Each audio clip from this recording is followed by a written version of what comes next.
Hello everyone, Seraphin here. Welcome. Welcome to another new series tonight. One that I am very, very excited for. This is probably one of my favorite games of all time. I've played through it several times. In fact, I purchased a GameCube for the sole purpose of playing this game in particular, and it was the only GameCube game I had for a very long time. Let's put it that way. At any rate, those of you who are looking at the background can already tell what this is. But that being said, I'm just going to take a moment to gush about how much I love this game. It's the first iteration of a fully 3D rendered modeled game in this series, and it is by far one of the best in terms of story, in my opinion. Not just this one in particular, but also the sequel to it that came out for the Wii. And I'm kind of sad that the series really hasn't gone back to the home console platform since these ones. All the games in the series that came out after this one and the sequel were on handhelds, and they haven't really gone back to that. Although the upcoming one in July, I think, is going to be back on the Switch. So it will be the first time in, let me see here, 13 years since the series was on a home console. Which is funny, because that's where it got its origins. But that being said, I am very much excited for that. I've been seeing a lot of material, promotional material, or leaks, or other kind of things like that. So, at any rate, we'll talk more about that later. For now, we have Fire Emblem Path of Radiance. This is the 9th game in the series to come out, in Japan at any rate. This is only I think the 3rd one that we got here in the States.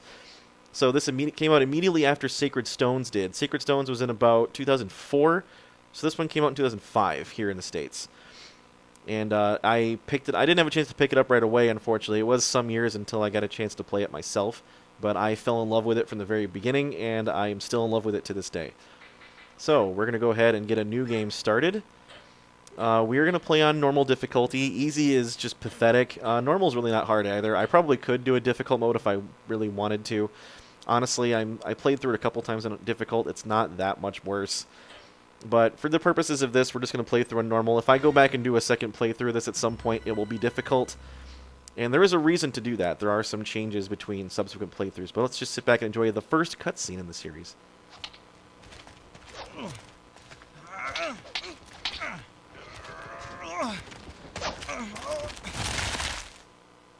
Well, Ike, you had enough?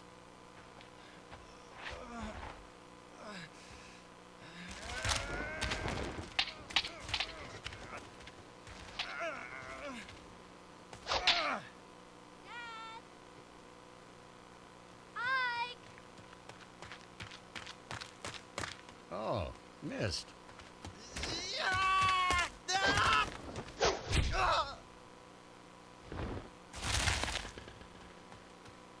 Ike?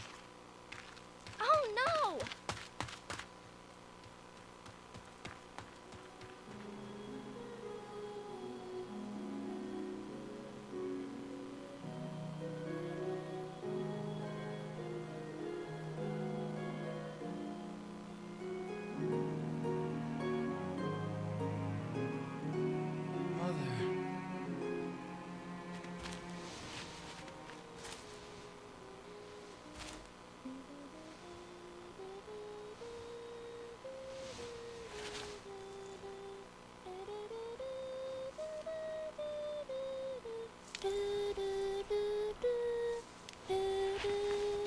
Missed that song.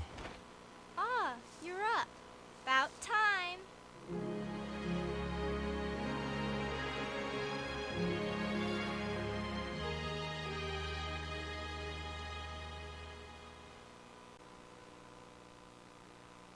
So yeah, as you might be able to tell from the quality of those cutscenes, they do look really good, but the voice acting leaves a little to be desired. That being said, what we just saw there was Ike, and Ike is the main character of this game, as we see here. Mist is his little sister, that's who he's talking to, and the person he was sparring with is his father, Grail. Both of their father, I guess. I know those are practice swords, but they're still heavy. Well, that's kind of the point.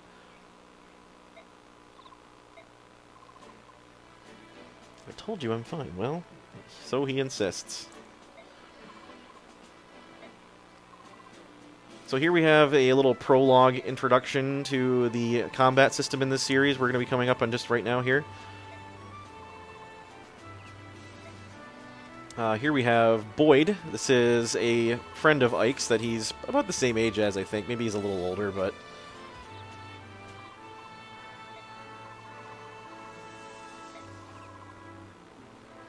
He said you were going to get the boss, but you never came back. So what he means by boss is Grail, Ike's father, leads a mercenary company, conveniently called the Grail Mercenaries. And Ike is a trainee mercenary. He's not actually officially a full-fledged mercenary yet, but he is in training. Mist, obviously, is not a fighter. She's like 12 years old, I think. Maybe she's like 14, I don't know. Boyd, however, is a member of the mercenary company.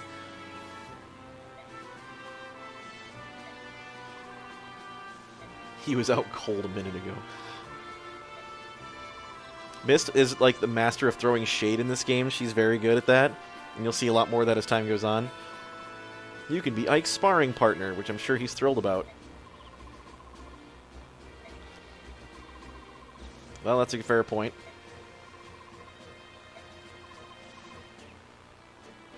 Yeah, compared to the Commander Grail there, he's not even close. So, definitely closer to Ike's skill for sure. So we hear magically a grid appears on the map, as well as colored circles around the feet of our characters. Tutorial windows will appear. Yeah, and Anna would be telling us what to do, but I'm not going to use tutorials because I know how to play this game. I'll explain things as we go on. I think I can do a better job than these tutorials can. At any rate, here we have this small grid, as you're probably used to with a tactics-based game. Mist and the Commander Grail are off to the side. They're not actually playable at the moment. However, our main character is playable, and that would be Ike, of course. So those of you who have heard anything about Fire Emblem probably have heard the name Ike before, and that is because Ike is very commonly regarded as one of the best characters in the series. And there is a reason for that. He is amazing in nearly every respect. He has literally no downsides to him in terms of stat growths, with the exception of maybe his magic, but he doesn't really need that. His resistance isn't too shabby either. But that being said, Ike will very often be one of the best characters on your team. And he is required to deploy in every mission because he is the main character, so there's no reason not to use him. So there's that. At any rate, there is a number of mechanics changes from what you guys have seen on the channel previously with Blazing Sword and Sacred Stones. Because this is a new engine on the GameCube instead of on the Game Boy Advance, there is a lot of differences with regards to the combat mechanics. Most of it's the same, but there are some very important principle changes. So we're going to start from the top down. I'm going to take some time to explain to you guys just what we're looking at here. First and foremost, you'll see that Ike is a level 1 ranger. And Ike is the only ranger in the whole game. He is not a lord, you'll notice. Ike is the first character in the series to be a main character that is not nobility, or not royalty for that matter. Every character before him, be it Marth in the first couple of games, or Alm, or Sigurd, or Roy, or Ellawood, Hector and Lynn, or Erica and Ephraim, Ike is the first one to not be a noble. And I believe he is the only one, the only main character thus far in the series that is not nobility. A case could be made that the playable character, your customizable character in Awakening, is not nobility either, but he's not really the main character. Crom kind of is in that series, so I don't regard that as being the case. But we'll have to wait and see. I don't think your upcoming main character in Three Houses is going to be nobility either, but maybe I don't know for sure. At any rate, so Ike is not nobility. He is a mercenary. He is common blood by birth. His father is also basically a commoner, although he's a very skilled mercenary. And you'll see Ike here is level 1. He is effectively a trainee. He has no experience whatsoever. His stats are pretty good, though, for level 1 unit. He's got passable strength, good skill, good speed, halfway decent defense. No resistance, but it's not really that important for the time being. And his magic is 1. So the first thing you'll notice, as is different with what you guys have seen already, is that strength and magic are 2 different stats at the same time. So it's not an example of if you're a physical unit, you have strength. If you're a magical unit, you have magic. Everybody has both. And everybody does make use of both to some extent, depending on what kind of weapons they're using. So Ike being a sword unit, We can see here from the bottom left corner that he has a weapon level of D with swords. It's the same weapon ranking system as you guys saw previously with Blazing Sword and Sacred Stones. The weapon ranks vary from E at the low end to S at the high end. So E, D, C, B, A, and then S finally. So Ike starts out with only being able to use swords, and I think he retains only being able to use swords even when he promotes. But he starts out with D rank, which is pretty good. It's not the worst, certainly. It's not great either. You'll see he has a build of 9. Build is a replacement for the Constitution stat, what you saw in Blazing Sword and Sacred Stones. And the very interesting mechanic change in this game is that your build does not determine your ability to use heavy weapons. It is actually your strength in this game. So we'll see here that Ike is using a trainer sword. It's just a training weapon. It doesn't actually do any real damage, doesn't wear down. It has a weight of 3. Now, instead of your constitution determining how slowed down you will be based on the weight of your weapon, it is actually your strength. So if you have a high enough strength to use a weapon, then it doesn't slow you down at all. And actually, your strength does go up as a result of growths, unlike your constitution score, which never changes. So as units level up and become stronger, they can use bigger and heavier and bulkier weapons, which is fantastic. I'm a massive fan of that mechanic, and I think it is the preferable way to handle weapon weight in the series, if you ask me. There's no reason why, if you have a strength of 25 but a build of only 7 or 8, that a giant axe should slow you down. It just doesn't make any sense to me. So I like the fact that that's changed now in this series, and that simply does mean that Ike over time will become stronger and able to use bigger weapons without any penalty, as will every other character. It's not just Ike, it's everybody that benefits from that. So the build, you may be asking, what's the purpose of that then? Well, I'll have to explain that once we get to a point where I can actually make use of it. Suffice it to say that your build is still important. It's your physical size, like basically your overall character weight, for lack of a better term. Actually, you'll see weight is also a stat up on the top right there next to movement. So Ike has a movement of 6 squares. Every character, by the way, or every class, I should say, in this game has overall just faster movement speeds than what you've seen previously. Normally, where an unpromoted footlocked unit would be like a movement of 5, it's actually 6 in this game. Cavalry start out being able to move 8 and then go up to 9 when they promote. So everything moves a little bit faster in this game. The weight is, for infantry units generally that are not armored, is the same thing as your build. But again, we'll cover that mechanic when it's important. Right now it's not. You'll see that there is a skill area on the right there. You'll see these are soldier skills and citizen skills. You may be asking, well, what the fruit is the difference there? Your soldier skills are things like, if you're flying, you'll have a flying icon in there. If you're cavalry, you'll have an icon there. If you're heavy armored, you'll have an icon there. So it's basically like your typing in terms of your unit class. Citizen skills are a different story. You'll see there's a capacity gauge there. It's currently not full because there's nothing there. But there are a number of skills in this game that are, usually combat focused.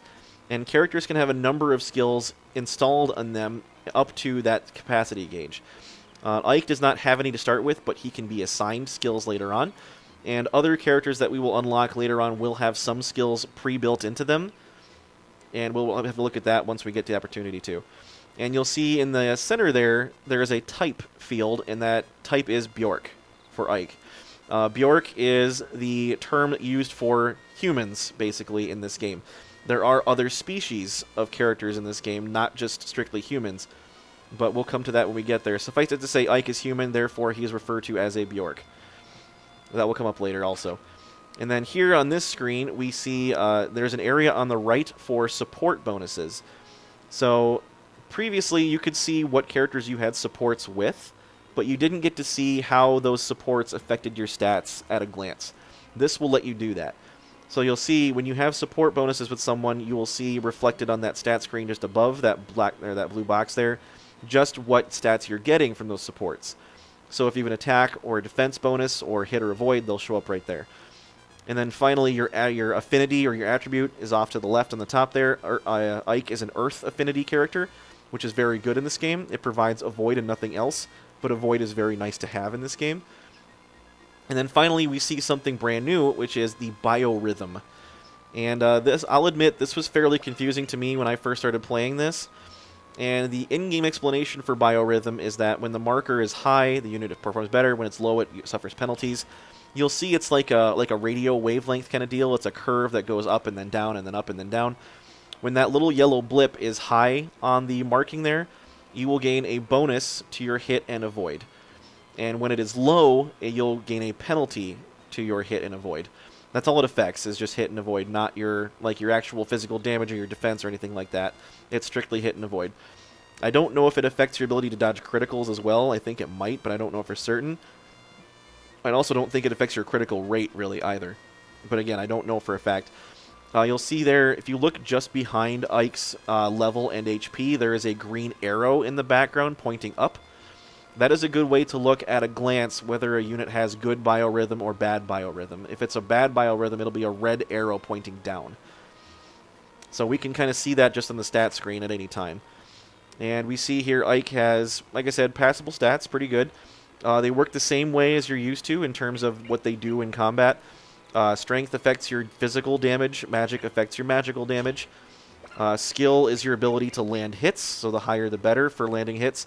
It also affects your critical rate to some extent.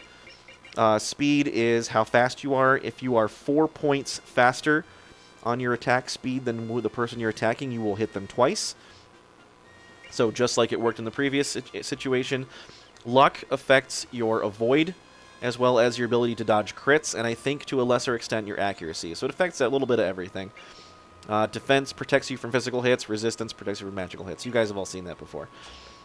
So, that being said, we're going to go right into it. Ike is our only unit because this is a little prologue tutorial situation.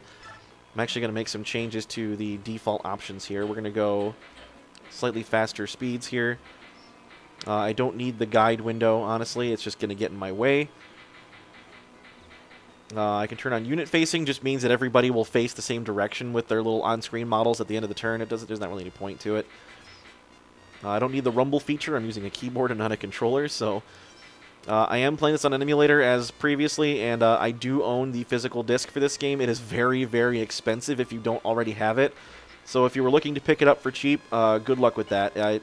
I bought it very cheap when I first got it, because this game was at a point where it wasn't terribly popular at the time. But nowadays, if you want it, thanks to the success of Awakening and Fates and Heroes, it goes for upwards of $100. So, again, good luck to you if you're looking for that. We don't need the help window either. So we're going to go ahead, and you'll see as soon as I click on Ike, we can see his movement range in blue, his attack range in orange. You're used to that. You've already seen that if you've seen any other Fire Emblem games. So we're going to close in on Boyd over here, because he's kind of goading us to come attack him for more or less. And you can see there, just from his on-screen model, that Boyd is using an axe. And before anybody says anything, yes, the weapon triangle... No. The weapon triangle is still in effect for this game. So swords beat axes, axes beat lances, and lances beat swords. So Ike does have an advantage when attacking Boyd here, as we can see from looking at the combat outlook screen here. You'll see Ike with his trainer. He has a green arrow pointing up, meaning he has the advantage, and Boyd's practice axe has a disadvantage. They both have perfect accuracy, though. These training weapons have abysmally high hit on them. Not abysmally, but insanely high hit. So Ike, we see here, does 9 damage to... Boyd's 18 HP. We will 2-hit kill him, and he will take at least 3 hits to kill us. No doubling on either side, though. So we're going to take a clean swing at Boyd here. And we also get these fully animated, 3-dimensional, and fully modeled battle situations, which is really, really cool, and I like these a lot. They just add a nice little bit of feel to the game. You can almost feel the impact of these weapons as they hit people, and it just looks really cool. I am definitely a fan. So Boyd is just going to stand there smirking smugly, as one would expect him to do. And we can see that Boyd's stats aren't really all that impressive. He's got decent strength, speed, and skill, I guess, but other than that, his defenses and luck and resistance are very lackluster. He does have a decent amount of HP, though, I guess. Oh, here we go. Here's an example of a skill. So Boyd has a skill called Discipline, where this actually doesn't really do anything for the purposes of normal gameplay. It just means that the stats you're seeing here are not reflective of his actual in-game stats. This just means that his stats are all lowered so that Ike has a fair shot against him. That's pretty much what that means. Boyd, by the way, is going to be a recruitable character as soon as we're done with the prologue. We're just beating him in a training match, so this is not, obviously, an example of us permanently beating the snot out of him and killing him or anything. But we do manage to take him down in 2 swings. As you can see there, he's not disappearing, so he's not dead. And now he's a green unit. That wasn't too bad. Yep, Master of Shade over here missed for certain. And he's being told that he's doing alright, I guess. But now, it won't always be this easy. Now that you're done warming up, it's time for you to face me again. So Mist is going to go out here first and give us a vulnerary, I do believe. And again, you guys are familiar with Wazozu. They're just little 3-use potions that heal 10 HP every time. Same situation as before. But now we have Ike's father, the Commander Grail, to deal with, and he's a bit interesting. So in reality, would you stop asking for tutorials? And you know I don't want them. Is there a way to turn that off for good in here?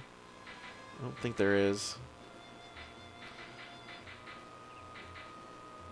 Turn window display on or off. I don't want that. I thought I turned that off already, didn't I? Maybe I did, maybe I didn't. Oh well, anyway, moving on. So we'll take a look at Commander Grail here. He's a level 10 hero. He's actually promoted, but you'd never guess based on his stats here. And that is because he also has the discipline skill. His stats are way toned down compared to what they otherwise would be. And as we can see from Grail's build here, he's very bulky, but he's also slightly heavier because he's wearing armor. I don't think he's treated as like an armored unit per se, but he does have that symbol there. You'll see his weight is slightly higher than his actual build. So the armor does weigh a bit more than he does. And he's got A rank in swords and S rank in axes, so he's definitely been around a little while. But he just has a simple training sword, and his stats are meh, really. He's just a tutorial, that's the whole point behind it. So we're going to walk up to the commander here. But before I engage, we're going to go ahead and drink a vulnerary real quick. Because otherwise he will absolutely pwn me. And unlike Boyd, he does actually respond on his turn and attack you on his own turn. I love this music, by the way. This boss music. And they just kind of take turns trading jabs at each other here, but Ike is slightly more powerful than his dad at this point. Only because of the discipline penalty that Grail is currently taking to his stats.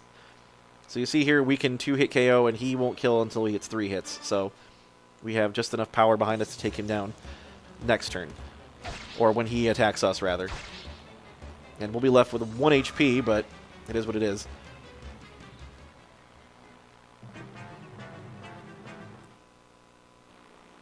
And here he comes. His model is really cool looking. Sadly, this is the only time you get to see it. That's not really a spoiler. Unfortunately, Grail is just... he's not playable. He's just too dang good. He's more of a plot device than anything else. He does have in-game stats, but again, you never get to see them, really. Ike gets a level up. Not a great one. He didn't get strength or speed, as I was hoping he would. He got everything else, but that is what it is. Ike actually has very good growth rates across the board, as I mentioned before. There's nothing really he struggles at. So he's very good all around. He's not going to be in a position where that strength or speed level up, not getting that, is going to be bad for him. He's going to get that just fine. So we see here that he was obviously holding back. I don't think that's a shock to anybody. Not entirely certain why there's that split down the center of the text screen there, but... So now Ike is like, am I ready to be a real mercenary now? Again, with the shade all over the place. It's so great. Boyd seems to think that it's just random chance that he lost a sparring match. He's clearly out of his mind, but it is what it is. So Ike is very confident, and his dad seems to be fairly proud of him, so that's good.